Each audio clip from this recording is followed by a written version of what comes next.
Merci Madame la Présidente. Monsieur le Premier ministre, jeudi soir, sur un trottoir à Lyon, un jeune homme de 23 ans a été lynché par une horde de barbares pour ses seules idées politiques. Samedi, la vie d'un compatriote s'est arrêtée. Malgré sa force d'âme et son courage, Quentin a succombé à ses blessures.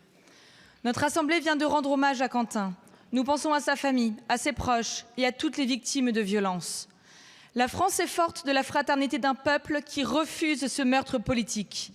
S'il appartiendra à la police et à la justice d'identifier les auteurs, de les arrêter, de les juger et de les condamner à la hauteur de l'ignominie de ce crime, il est de notre devoir de faire en sorte qu'on ne meure plus pour ses idées politiques.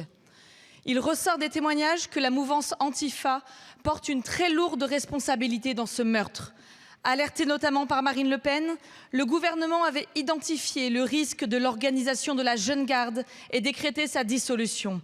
Mais ses membres ont continué à sévir, encouragés jusque dans cet hémicycle où certains ont encore crié récemment « Vive la Jeune Garde » et revêtu leur logo.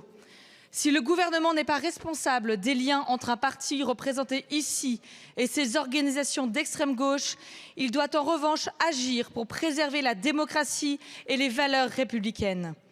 Depuis des années, ces organisations revendiquant l'usage de la violence avec une certaine complaisance politico-médiatique détruisent nos villes lors de manifestations et intimident tous ceux qui ne pensent pas comme eux. La mort de Quentin nous oblige à faire cesser toute complaisance à leur égard. Alors, Monsieur le Premier ministre, allez-vous dissoudre les organisations Antifa? Allez-vous faire poursuivre leurs éventuelles reconstitutions, comme le permet le Code pénal? Et allez-vous enfin suivre les démocraties qui ont classé ces organisations comme terroristes, puisque leurs modes d'action le sont? Merci beaucoup, Madame la députée. La parole est à Monsieur Gérald Darmanin, garde des Sceaux, ministre de la Justice.